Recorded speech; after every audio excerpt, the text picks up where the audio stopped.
మహాగణాధిపతయే నమః. ఓం గురుభ్యో నమః. ఓం శ్రీమాత్రే నమః.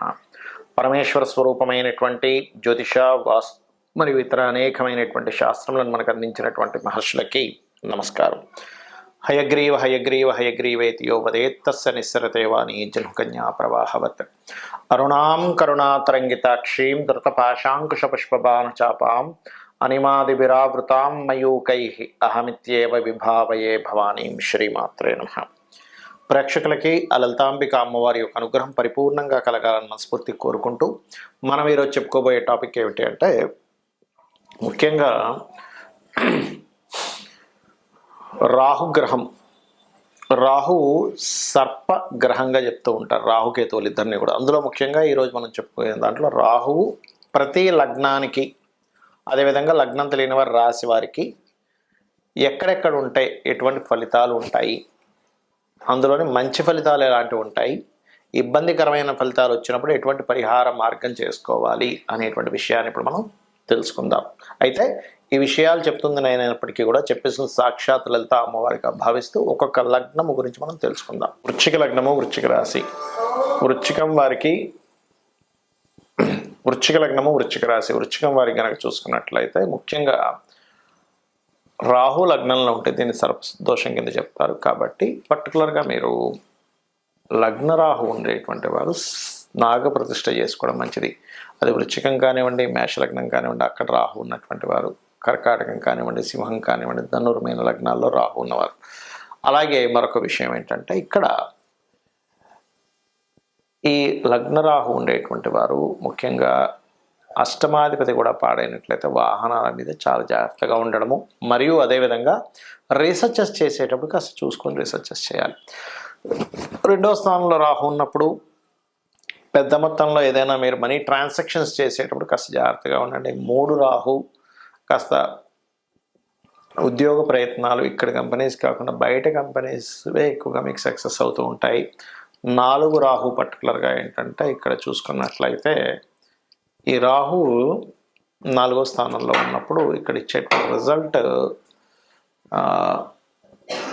వేరే, అంటే కొన్ని రీసెర్చ్ రిలేటెడ్ సంబంధించినటువంటివి ఏవైతే ఉంటాయో, రీసెర్చ్ కానీ లేనట్లయితే కొంతమంది చూడకోసారి ఏదైనా different chemical related, pharmacy related అయితే నిగూఢమైనటువంటి విద్యలు నేర్చుకోవడానికి అనుకూలిస్తుంది వృశ్చికం వారికి 4లో రాహు. పంచమ రాహు సంతానం విషయంలో జాగ్రత్తగా ఉంటూ, సంతానం విదేశాలకు వెళ్తే సక్సెస్ బాగుంటుంది వారికి.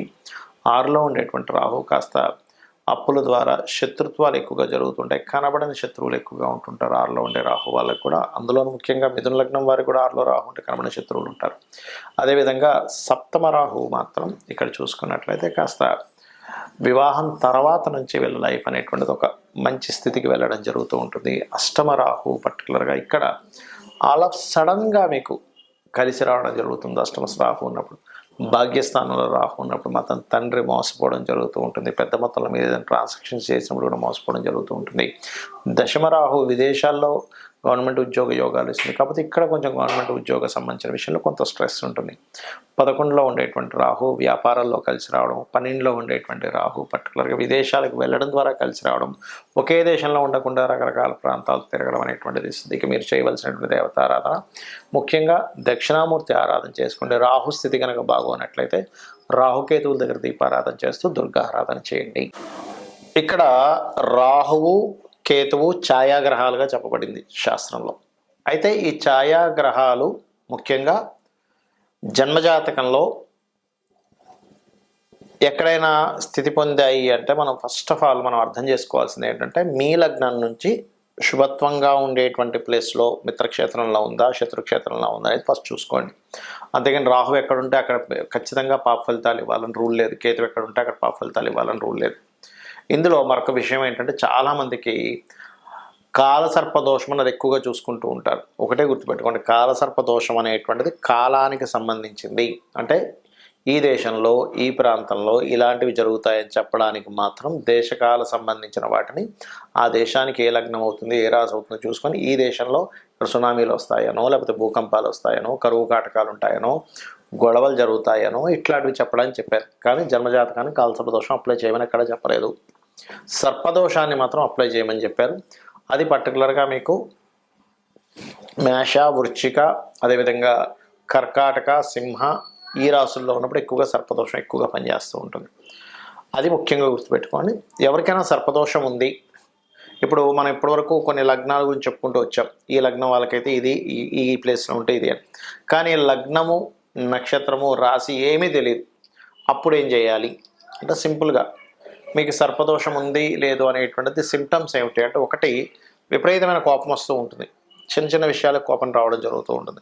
సంథింగ్ నెగటివ్ ఎనర్జీ తొందరగా మీకు అట్రాక్ట్ అవుతూ ఉంటుంది సర్పదోషం ఉన్నప్పుడు.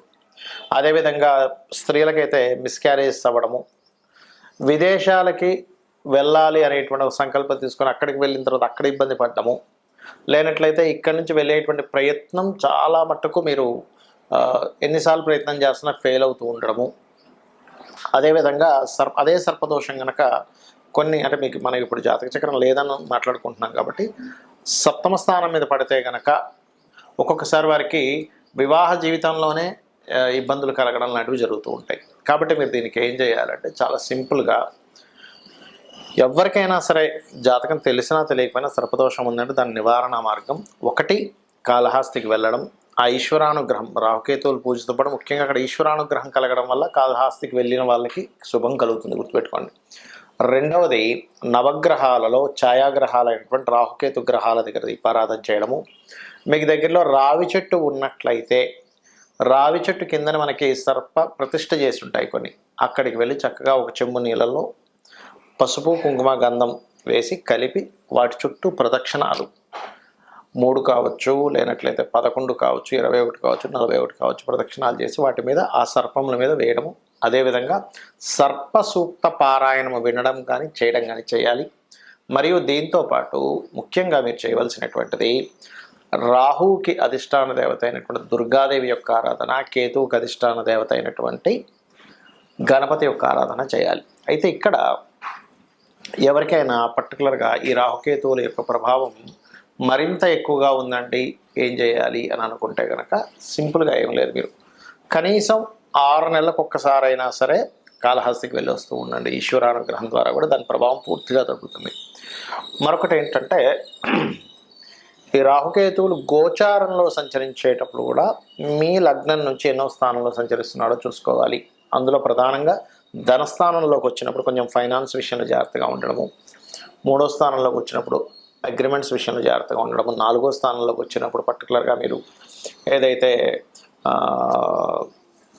ప్రాపర్టీస్ కొనుగోలు చేసేటువంటి విషయాల్లో ఇట్లాగా ఒక్కొక్క స్థానాన్ని బట్టి ఆ పర్టికులర్ ఇయర్లో, ఎందుకంటే 1.5 ఇయర్ ఉంటాడు కాబట్టి ఆ పర్టికులర్ ఇయర్లో గోచారంలో వచ్చేటువంటి రాహుకేతువుల యొక్క ప్రభావాన్ని చూసుకోవాలి.